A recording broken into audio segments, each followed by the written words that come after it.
It's crazy, man. It's been 8 years since Metroid Prime 4 was announced at E3 2017. It's a real game.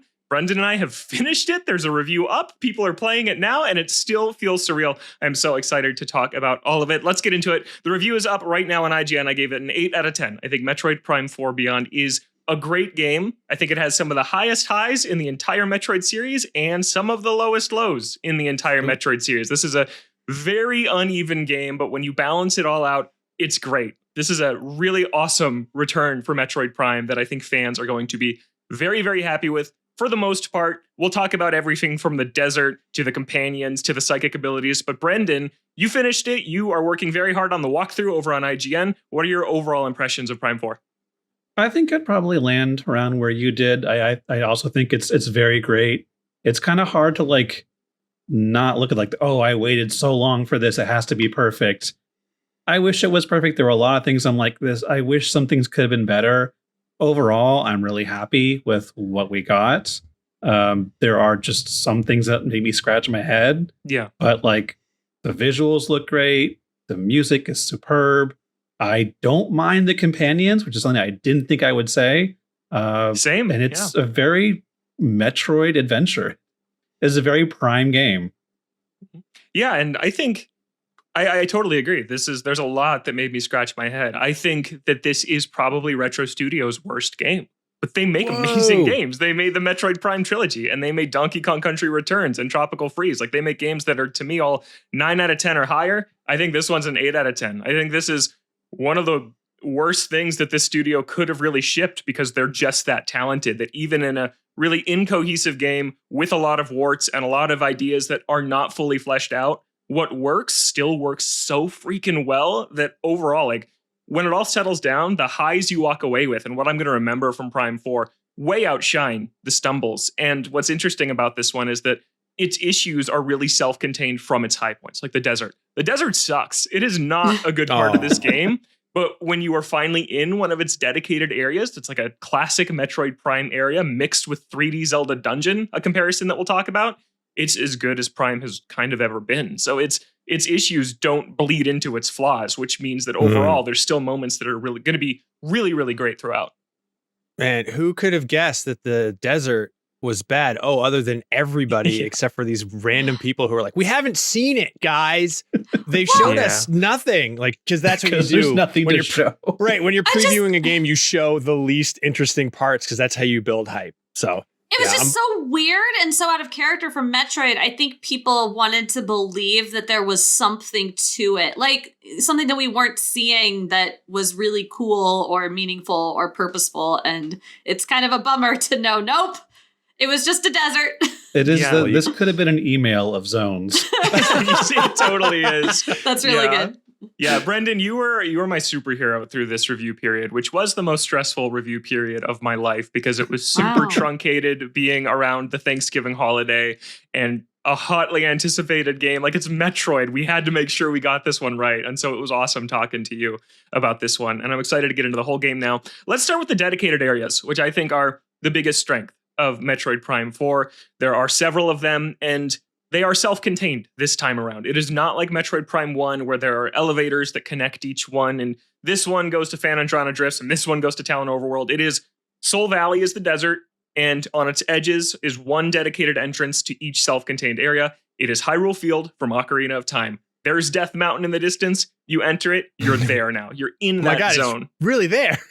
Yeah, exactly. It's totally reminds you of that. You see it over the hills, exactly like you do in Zelda. So Brendan, what do you think of the areas overall? I think, like you said, those are the high points for me. I do miss the interconnectivity of it all. Something that I really enjoyed about Prime was, going to Phanandrina Drifts and then going oh, where's this path lead? Oh, wow, this connects back to the Chozo ruins. Oh, wow, the frigate from space crashed down, and now that's an underwater section that connects to this area. I loved finding those little new secret paths to find different ways to explore that I didn't think would actually be happening. And this, it does, people would say, there is a very Zelda comparison of we have these dungeon areas, and sometimes you go back to them over the course of the story. We'll have you hey, you should go back and check this area now. But for the most part, you usually one and done a lot of it. besides like some power-ups or collectibles. But I do think what they present there is very slick. They look great. I really like the sound design that they've done with these areas. The way like the music kind of like starts off very moody, and then there are just like cinematic moments where like you power up a generator, and then the music just floods to life and kind of gives you that like, whoa, this place is transforming around my eyes. I really like them. Yeah, it's and each one, what I think really works in Prime 4's favor, and by the way, we're making Zelda comparisons. It's also very much what Prime 2 and 3 already did. Like Prime 2, it had the temple grounds in the middle, and then 3 main areas like the Torvus Bog that you traveled to. And they were a little bit more Metroid-y in how they interconnected and the backtracking, but it was still heading that direction. And then Prime 3 leaned in even more with the planets that you land Samus's gunship on. And then that is very kind of a self-contained area there as well that don't connect to each other at all because you fly from planet to planet in your ship. So Prime 4 is very much in line with the Prime sequels. Like something I think about this game is that if, besides how it looks visually, which it is amazing, I think this is probably the best looking game Nintendo has ever published. In its dedicated areas, the desert isn't all too hot, but in those areas, it just is stunning. But otherwise, if this game came out 4 years after Prime 3 and was just the next Prime sequel, people wouldn't blink. They'd be like, yep, this is Prime 4. This is a logical progression of where Retro was heading with the Prime trilogy. So it makes a lot of sense in that way. But I think the areas do double back on themselves in smart ways. It's not like Brendan was saying, this is flooded now and it does this now. But as you unlock more abilities, you will unlock shortcuts that make the collectible cleanup faster. Here's an elevator you can only activate kind of at the end of the game because of a power you have. And now you can get down to the bottom of this area really, really fast. And I think that they close in on each other in very smart ways still. How do you feel just in principle about the gradual moving away from Metroid as, I mean, there's like a mini genre named after it, right? Like they're Metroidvanias. We call them that for a reason. And I understand that the Prime games have gradually been moving away from that, but it seems like this is like the real clean break. And that, for coming from the outside, that sounds so odd to me, but it sounds like it maybe doesn't matter. What do you think, Brendan? Yeah, in a lot of ways, like the Prime series kind of does its own thing. Like there are still the hints of, oh, you got this upgrade. Now you can go back to the Fury Green and use that new ability to unlock this missile expansion. But like beyond that, you don't really see that kind of double backing and exploring new areas or new things in areas you've already explored the way that like, Hollow Knight or Silksong does. But I think that in taking a more Zelda dungeon-like approach, they kind of like strike on their own territory of we don't really need to do this constant going back to repurpose old areas when we can just have these self-contained little adventures that culminate in a big boss fight, and then you're kind of done with this area for now. Yeah, I think it works well. I think that it is really incredibly difficult to pull off a classic Metroidvania labyrinth in 3D. Prime 1 did it. That game is a 10 out of 10 miracle that it exists. Games haven't really done it again. And I think that Prime doing its own thing and more being Metroid as a vibe and just kind of a general flavor than a straight genre, I think it works for Prime because Dread is still a Metroidvania. We're still getting that on the 2D side of things. So this being kind of, we're going to have these vignettes like Brendan said. And something I was starting to say earlier is that because these dungeons are so self-contained, they genre shift all the time in ways that I think really benefit Prime 4 in cool ways. Like one area you go to is straight up Metroid Prime. Your radio has no signal. Nobody's in your ear. You are left alone. It is this awesome exploration as you scan everything and learn about all the functions of these machines that you're surrounded by. And then you see it in motion. Fantastic. Incredible area. Then another area, you're traveling with companions and there's firefights and it feels like Aliens. And it's just this sci-fi action movie dungeon. And some I like more than others, but they all try their own thing. And I think for the most part, they succeed. There's one dungeon I'm not as hot on, but I think that's going to be natural in a game where they all try to do different things. But overall, I think they're all really good. I actually like that one. The one you're talking about, just like the series of like the Aliens thing where like, if you make too much noise, you trigger more enemies to come at you. I thought that was like a clever twist on like, you kind of need to be very careful what moves you're using. Yeah, it is cool. It's trying different things. And that is something that I think it is trying to experiment with what Metroid is, and some ways it doesn't work, like the open world, which we'll talk about, or the companions, which are hit or miss. They're not fantastic, but I don't hate them. But I like seeing them kind of mess with this series and this genre in Prime 4. I do want to shout out my favorite area of them all, which is called Volt Forge. It is the one we're seeing on screen right now. It is the first main area that you go to after the introductory area of Fury Green. And it's just phenomenal. Like, it is this factory, and the way it kind of lays itself out to you, and you see these claw arms doing different things with these different parts, and then you scan them and you learn why they're doing these things. And then that world building plays into its puzzle design, because you have to use your knowledge of this factory to solve puzzles within it. Like, that's what Metroid Prime is. And in that moment, I'm like, this could be the best Metroid Prime game. It doesn't end up being that. I think overall, it might be the weakest of the 4 Metroid Prime games as a whole product. But there are moments that I'm like, I haven't felt this since Prime 1, and I'm super impressed. That's such a wonderful thing to be able to say, like, about something, because that thing is so good. Like, I remember seeing Boy and the Heron, and I was like, this is like maybe one of my least favorite Miyazaki movies, but the bar is so high just generally. Like, it's still an incredible movie. And it's really cool to hear that about Metroid, that it's so good that even at its worst, it's great. I have to go back and play Prime 3 again, because I remember that being when I was just like, okay, I feel like there's a little too many things I don't like with this one. Mm-hmm. But now I have to go back and like, do I like it more than Prime 4? Ooh. Yeah. Well, so much of this, it's been so long. It's been so long. Like, so much of the series is like in memory. It's not like fresh. Yeah. Yeah, I replayed the whole trilogy this year just in anticipation of Prime 4, and Prime 4 and 3 are basically tied for me. I think they're very equal. It's just Prime 3, I think, as a whole package is a little bit more cohesive. Prime 4 has maybe higher highs, but it's messy. So let's talk about some of the messier parts now. The desert and the bike. It's called Soul Valley, and it is this open world Hyrule Field-esque hub that connects all its areas.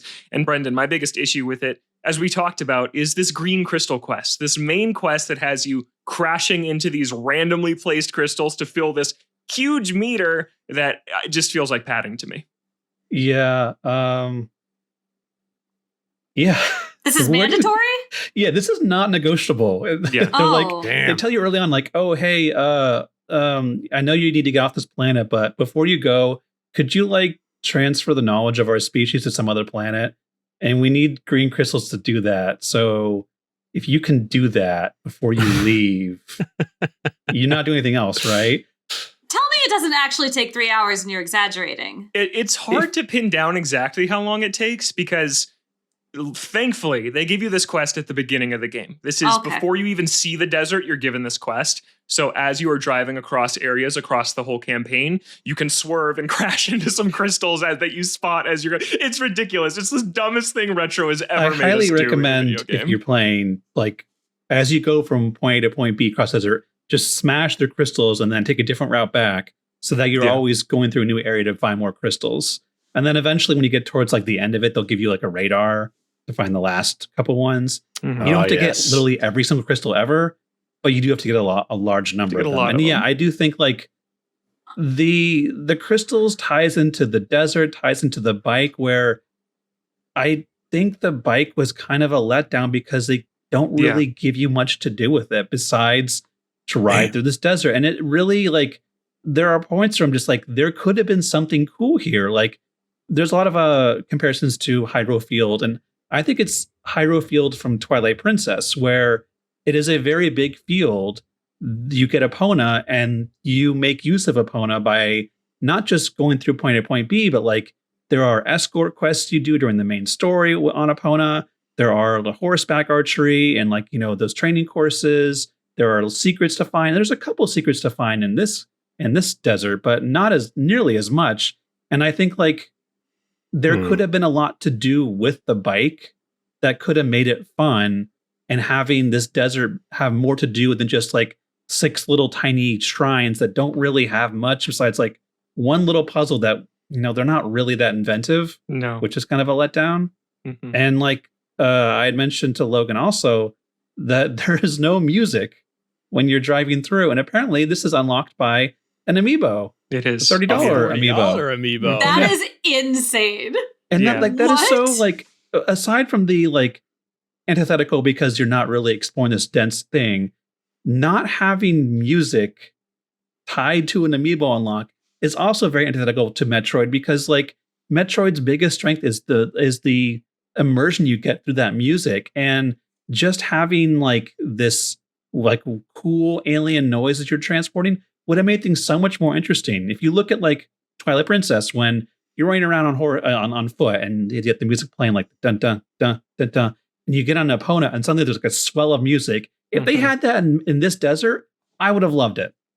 Same. But it's not there. Yeah, it would.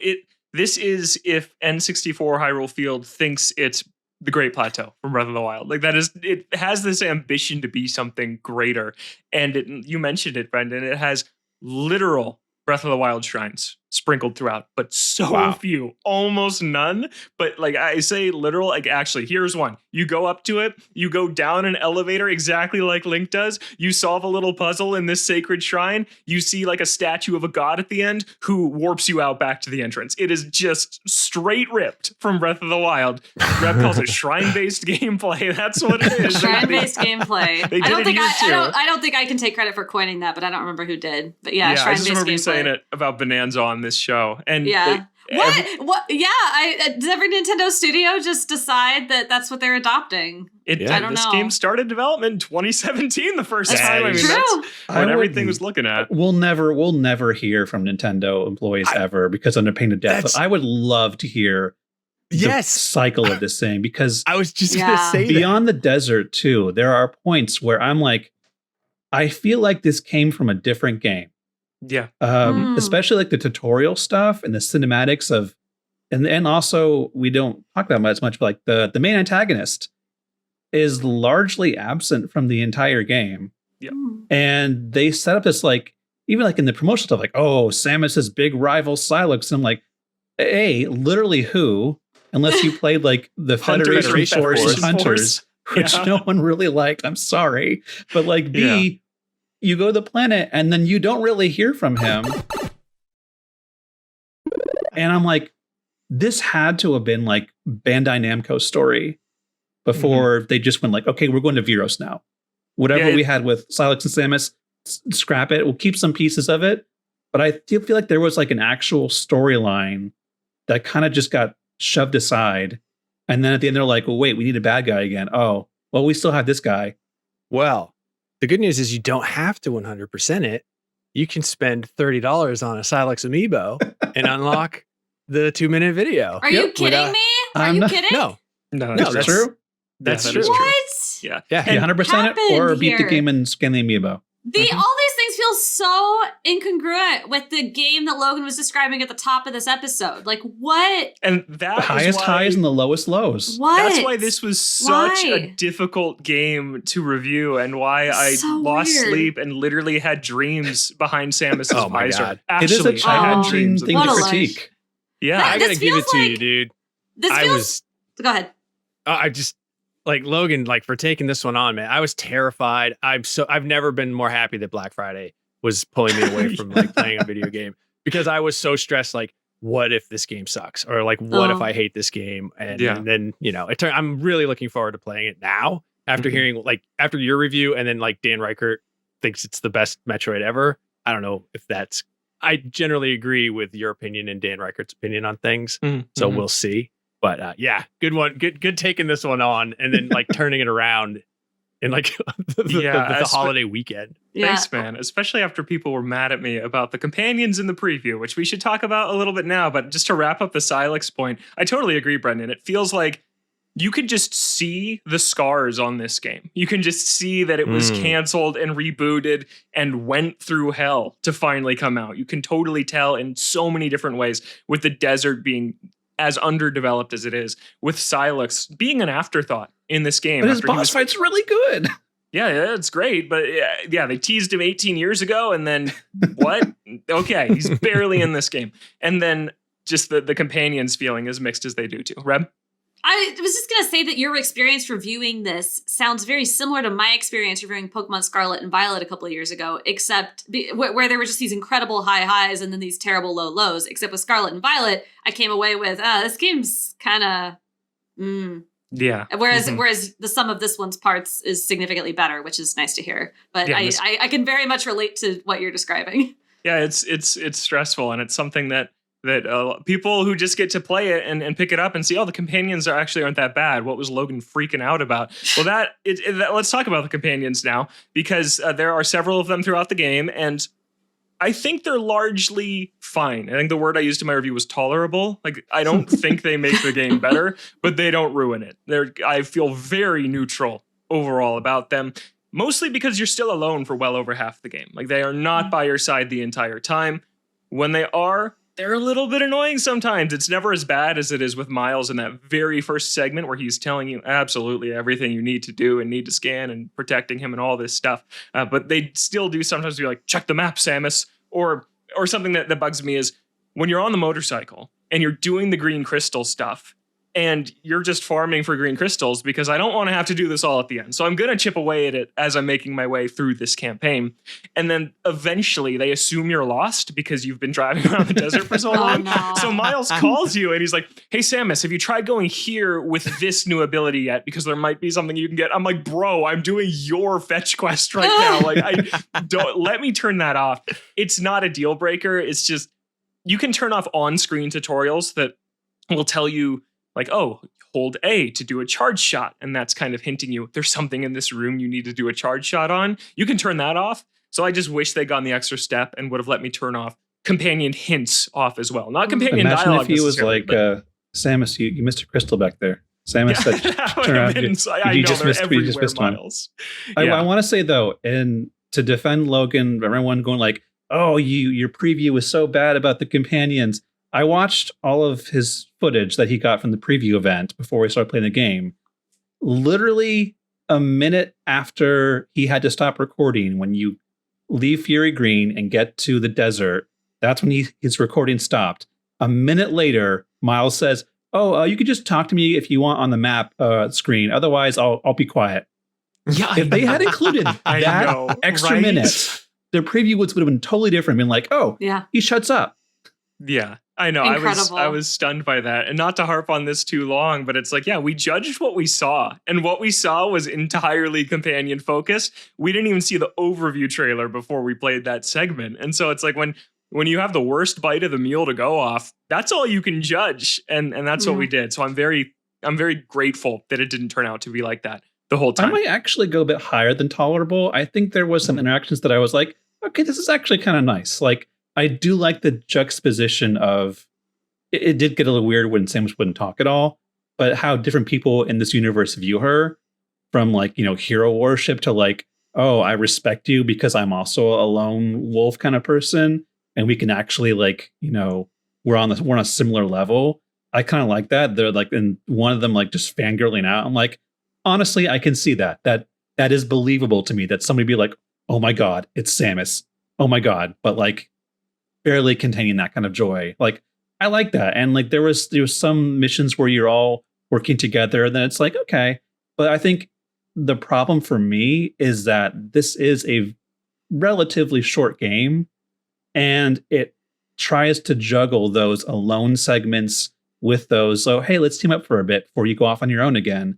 And because of that, you don't really have enough time to connect with these people before the end of the story. And I think if this would have been longer, or if there was, more sequences where you were together, which is hard because you don't want to be saddled with people all the time. You want to have that silent exploration, that like, methodical looking around without people yelling in your ear to, take cover or find something for you. So it's hard. And I think they did a pretty admirable job of trying to balance that. I just don't think it went on long enough to justify me caring about them as much as I could have.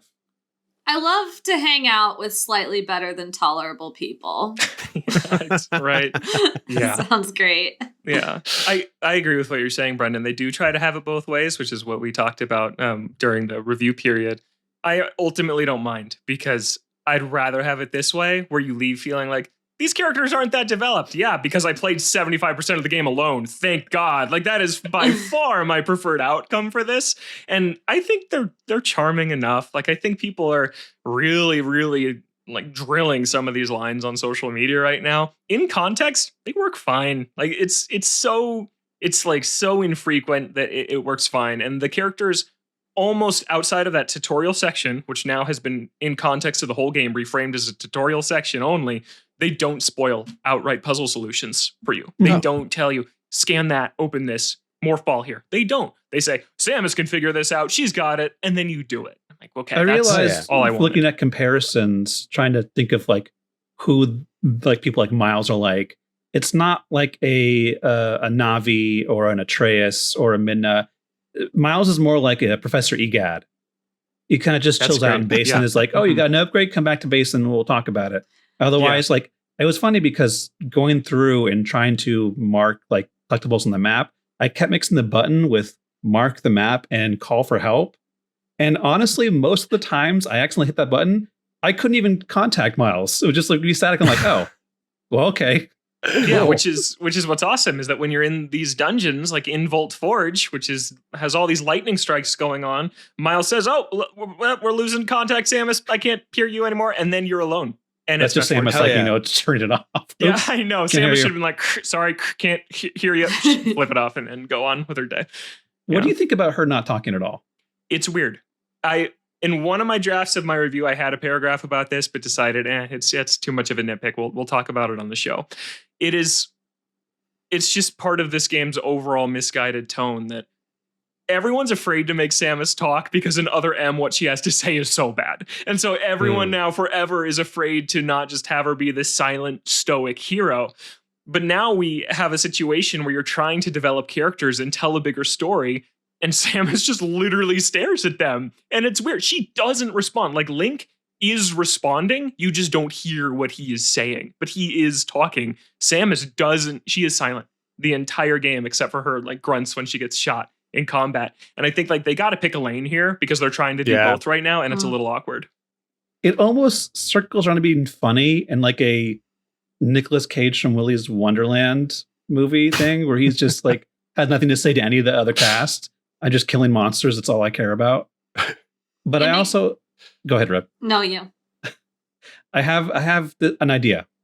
Feel free to take this for the next game, Retro. You know how I think like movies of a certain rating, you're allowed like one swear and still have that rating. Let Samus swear. Yeah, sure. I want a button prompt. You can use it once in the game and Samus will say something in the context of whatever you're doing. And that is it. One time. It can be just like an interjection, a curse word, or like, you know, if someone's like, hey, Samus, you go, hey, girl. And then that's it. You know what? Yeah. You want to make him do that for sure? Lock it behind an amiibo. When Samus voice lines behind the amiibo. It's me, totally Samus. Hi. Yeah. Right behind you. If you spend $30 on an amiibo, you can get Samus to say, Dagnabbit. Yeah, I know exactly when I would have used it in this game, Brendan. I know when I was like, Samus should be responding right now, but she just didn't. Yeah, but I think I had the same spot as you. Yeah, but again, it's the same thing where I'm like, well, if I had to choose no talking or too much talking, I'll pick no talking every time. So it's okay. Like, it's not the best it could be. Made better by the fact that she's behind the helmet every time I see this. And so you can't even really get a read on an expression. It reminds me of when Pokemon first went into 3D and we were like Sun and Moon and stuff. And so you had these customizable outfits, but we weren't really playing with character expressions. And so in every cutscene, you could wear these giant sunglasses to just totally hide your eyes and have just a blank, slight smile. And, you know, horrible explosions were happening and Pokemon were fighting each other. And you're just like, cool. Yeah. Yeah, I know. Nintendo needs to choose if they want their protagonist to talk and actually have a full story with them or not, because they're a little too in the middle these days sometimes. Well, let's talk about some more of the good stuff. I just want to talk about the graphics and a little bit and just the music and performance because, man, Retro still has it. And this is still one of once again, they've made the benchmark for this is the best looking Nintendo game we've ever seen. That was Metroid Prime 1, and now it's Metroid Prime 4, 23 years later. It is just stunning at times, and it still has all those iconic things that make Prime stand out, like rain trickling onto Samus's visor or if you're in a frozen area and Samus's arm cannon is frozen over, but then you fire a fire shot, a hot elemental beam shot, you see the ice melt off of her arm cannon. It's just these little tiny things that are so prime and so gorgeous that this game is just often stunning to me. There's a really good detail on when you're in the ice area and, everything's frosted over and frozen. And then you finally are able to find a generator to bring the power back on. And as I'm walking out of there, suddenly there's like trickling water down my visor. I'm like, oh, I'm starting to melt this place, aren't I? Oh, and that kind of leads into like a story beat. And you're like, well, what else is getting thought out now? And like, I was like, oh, I really like how it sets it up with like its technical prowess of making you aware of these things are changing around you. Like the lighting changes, the volumetric changes, like effects that are changed on your visor. It's really good. It really works well with the story. Yeah, and that's what Metroid has always done well, which is why it was just so shocking to have somebody just explicitly stating things to you. But it does still have that language that it is always really, really nailed. And yeah, like I already mentioned Volt Forge, just how beautiful I think that area is with these stormy clouds in the background and the lighting. It's just breathtaking at times, and I'm so impressed with it. And on Switch 1, it looks awesome. Like it is sub 720p, which is a shame. It is a little bit blurry, but it's a locked 60 FPS on Switch 1. Oh, it's easily a top 5 looking on Switch 1 game. Wow. Yeah, locked 60 on Switch 1. It started development in 2017. Oh, that's true. Or before that even, but 2019 for the current version. Yeah, 2019 for it retro. It had to have always been made with the Switch 1 in mind. Yeah. And it delivers there. I mean, obviously, recommend the Switch 2 version over it any day, but if you have not upgraded yet, you shouldn't feel like you have to miss out on Prime 4 because you can if you play in handheld play this here. It's 120 FPS, right? Switch 2 is 4K 60 or 1080 120 on the TV, or 1080 60 720 120 on the handheld. I played a bit of the handheld too, and it was perfect. No complaints at all. Yeah. So did you play with a controller or Joy-Cons? Logan? Yeah, we should talk about the controls. Good shout, because there is the mouse controls we haven't touched on yet. I played with the Pro Controller, twin stick controls with subtle motion aiming like Splatoon for fine-tuned adjustments to aim at specific targets, and that worked great for me. I did the Joy-Cons, and I did the motion pointer, like Metroid Prime 3. Trilogy. Yeah. That worked great for me. I loved it. I was just like, because... Let's go ahead. Did you mess with mouse controls at all? A little bit. Honestly, they were a fun novelty, but my hand got tired after a while, and I just kind of like being able to like just lay back and swish over. Like you can reorient at any time by pressing the plus button, I think it was. Yeah. To just automatically recenter your aim. And it was like, especially for the free aiming part where you're locked on, but you need to like aim at other targets while you're strafing, the motion controls just felt perfect for what I wanted. Yes. Yeah, mouse controls, they're functional, but the Joy-Con's just uncomfortable as it is to use as a mouse. So if you have a grip, maybe you can try it and use them there. But the game controls so dang well with a Pro Controller or split Joy-Con. I don't care that the mouse controls aren't good because it functionally, traditionally controls outstanding. And it still worked. It just wasn't like, comfortable for long periods. But I was like, oh, I can do this just fine. Yeah, for sure. Last thing for me here, Brendan, what do you think of the psychic powers and actually the puzzle design? That's the main thing that's new that we haven't really touched on yet. I think it was also a bit hit or miss. Like a lot of the things just felt like a new fancy word on the same old stuff. Like, ooh, now your bombs are psychic. Does that change in any meaningful way? Well, sometimes you throw them. Do I do it often? No, not really. Yeah, like 3 times, I feel like, across the entire game. And now your power bombs are psychic too. What does that change? Nothing. Well, you can maybe toss that too. I don't know. It doesn't really matter. But yeah, like there were some things which like, okay, well, this isn't just kind of the same thing I've seen before. I was hoping there would be like something kind of like, there was some motion stuff, but I'm like, again, with like the grapples in Metroid Prime 3, still kind of not huge. There was some interesting puzzle designs by the end. Yeah. But most of the time it was just like, oh, if you have this upgrade, you just point and click and the thing's kind of done for you. Even like some of the shrines where you can unlock like elemental charged weapons, they were kind of like, I think 3 of them were just kind of like, you just psychically do a thing and then you hit it with the power and things kind of done for you. So and those parts I was kind of like, it's fine of like, okay, I'm going through the motions. It's serviceable. I kind of wish because they had shrines, again, I felt like they weren't going as far as they could have. Like, it would have been fun to explore the desert and find like actual engaging puzzles that make you actually stop and go, oh, I need to like actually think for a couple minutes here to solve this thing and going forward. Yeah, I think that I agree with you. It's safe. I think that this is really, I liken it to Star Wars The Force Awakens, where it's, okay, this is Metroid Prime again.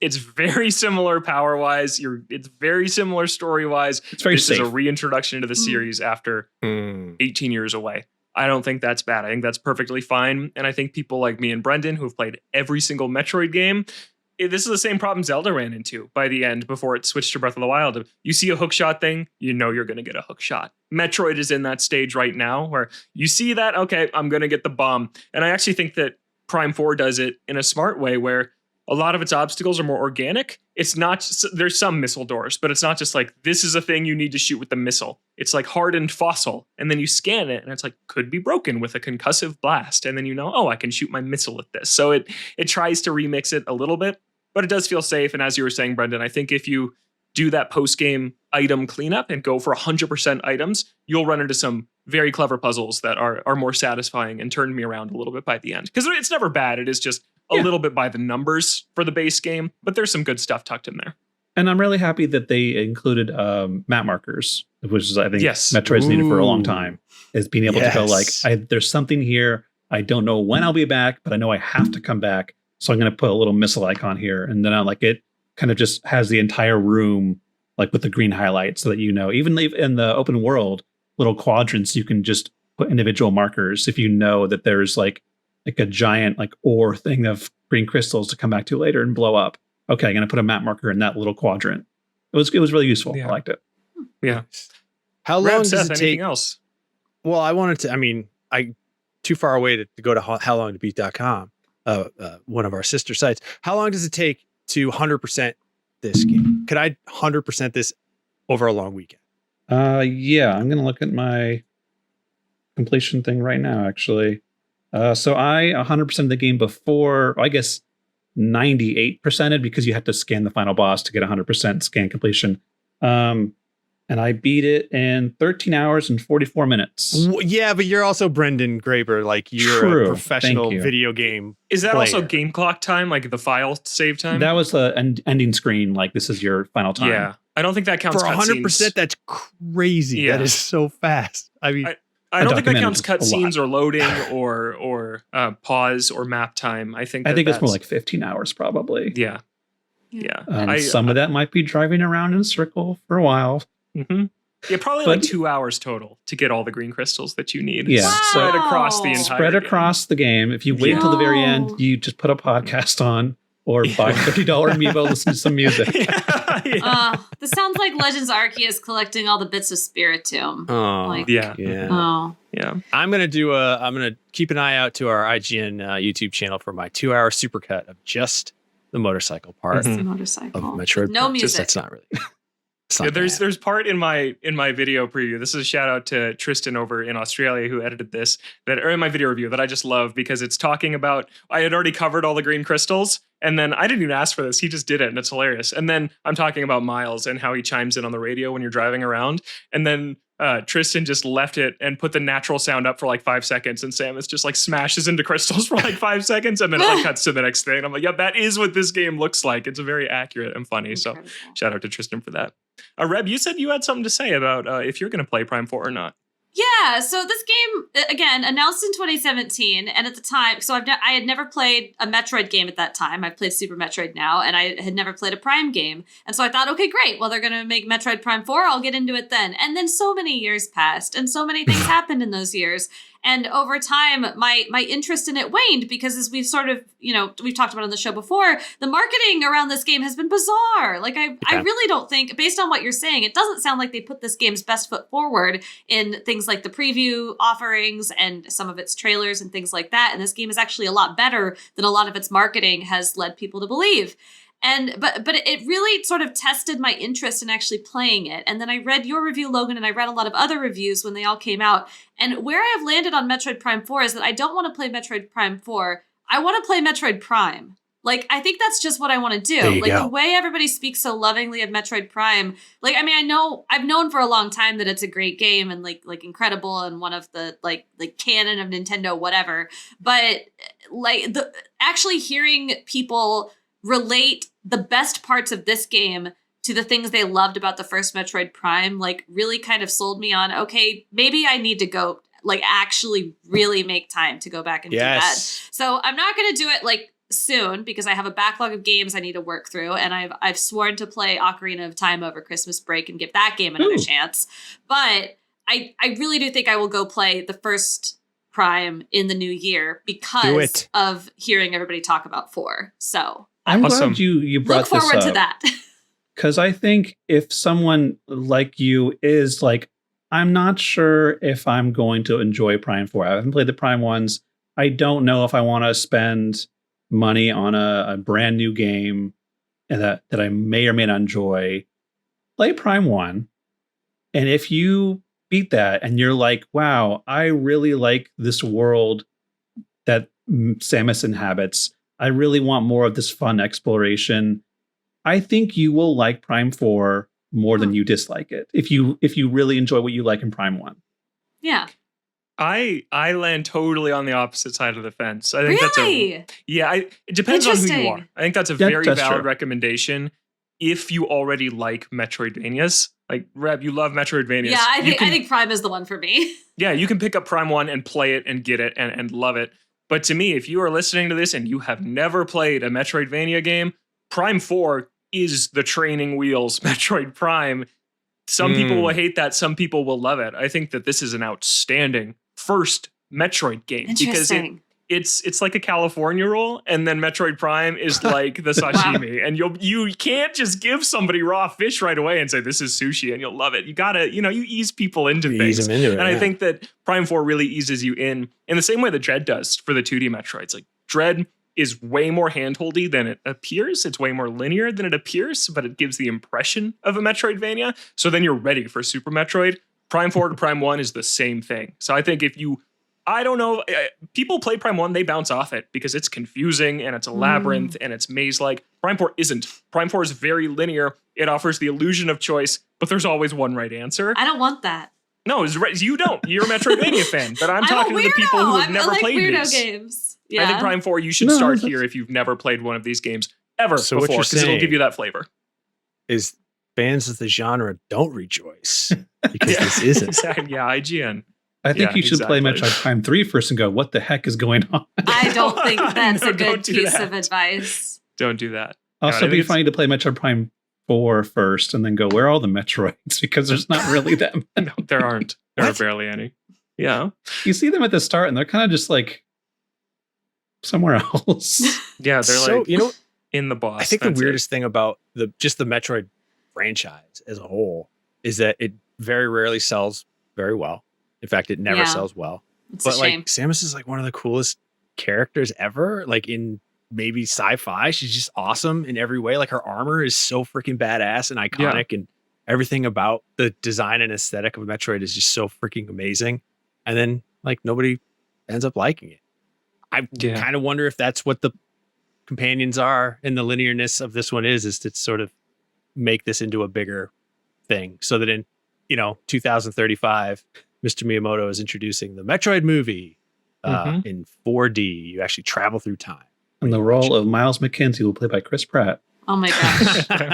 It's funny because I don't think that like the classic Metroid games are that tonally dissonant from the rest of Nintendo's portfolio of the time. But I do think that the direction that series has gone is very tonally dissonant from the rest of Nintendo's portfolio now. Yeah. And I think that puts people off, and that is a shame because, again, like I thought Super Metroid was wonderful. And so I think anything that follows in that tradition probably is at minimum very interesting. And I hope this does well because I would love to see more Metroid games happen. I hope it does too. It is a great game that you can appreciate despite its flaws. And I love games like that aren't just like, oh, it's either a 10 or it's a 0. Like, I appreciate that this game tries things and that doesn't always work out. And I have gripes, but I was never mad at this game. I was never like, oh, I don't want to play anymore. Like, when I was playing it, I did not want to stop playing. I really enjoy my time with it. Yeah, I want to go back and play hard mode. I got to write the guide first, but I want to go back and play hard mode. Yeah, I'm playing hard mode now because I just want to experience it again now that the pressure and stress of this review is off and I can just play it with everybody else. So I'm playing again on hard mode. And yeah, I totally agree, Brendan. It is great. It is one of the lesser Metroid games in a franchise full of 9s and 10s. So that is by no means a bad thing. This is still very, very great. People were panicking over the score. No, I think people are going to really, really like this game. Brendan, was it worth the wait? 18 years since Prime 3. How do you feel? It's a hard to struggle with because I feel like, especially like in the Switch and Switch 2 era, we always were like, oh, which could be the next property? Because the big, like, the Breath of the Wildification, the big openness, like Mario Odyssey gets bigger, Donkey Kong gets bigger, even Pokemon tries to get bigger, and this still is a very kind of short, and the open world's not very that big or interesting. So it's like you're kind of like, oh man, I waited all this time for this. It's hard to reconcile that, like, it doesn't have to have its big jump to like a open world with a million things to do. It is a fun, self-contained adventure. So I'm still happy we got it, and I'm still happy with what I played. Yeah, I do kind of wish there were things that were better with regards to it expanding its regions. But for the stuff we got and the self-contained areas, I loved it. Yeah, as someone who complains all the time about not having that classic 3D Zelda-style game anymore, to get this feels like that. So if you love Ocarina of Time or Twilight Princess, play this game, because it isn't the modern Nintendo, everything has to be open world and you can break anything and you can build anything and all this stuff. That stuff's amazing. It's transcendent. This isn't that. This is such a classic game. And Reb, you made a really good point. Metroid has never strayed from its original formula. Like, that's still what it is. And I like that a lot. And I think there is room for that in Nintendo's catalog. Is anything worth waiting 18 years for? I don't know. I think that there's always going to be unrealistic hype. Silk Song was the same way. But it's a great game. And yeah, I'm excited to talk to more Metroid fans as people dive into it over the coming weeks. And last thing I'll close out on here, I think it's lame to talk about Prime 5 the day Prime 4 comes out, but I'm going to do it because I think that Retro still has the stuff and Metroid's in very good hands. And that if they get the chance to make a sequel to this game without whatever baggage was attached to Prime 4 of it being rebooted after being at a different studio, and they had to put in this open world, this motorcycle, Silex, loose threads, whatever from Prime 3, fresh start, Prime 5, Retro Studios in 2025 starting, it could be awesome. No. I want a 2D Donkey Kong first. I know. I'm fine with Give me my Donkey Kong first. Yeah, I'm fine with whatever route they go because they deserve another crack at either one of those franchises. Yeah, I agree. It's still in great hands. They're good. Yeah. Awesome. That's Prime 4 Beyond. We'll talk more Metroid next week when Seth will have a ton of time in it, and Brian Altano is playing it now. We've been texting about it all morning, and he is loving it so far as well. Hell so we'll talk more dude, Prime 4 that makes me even more excited. Now it's like 3 people who like I generally vibe with in game opinions. Hell yeah. Yeah, hope you enjoyed out there, Nintendo Voice Chat fans, because it's a really good one. Thanks for watching this clip from Nintendo Voice Chat. Be sure to catch the full episode over at youtube.com/IGN Games. New episodes of NVC drop every Friday on IGN Games, IGN.com, and your favorite podcast platforms. With the Nintendo Switch 2 finally here, there is so much to dive into. We appreciate you tuning in, and don't forget, NVC is the only place you can get the thing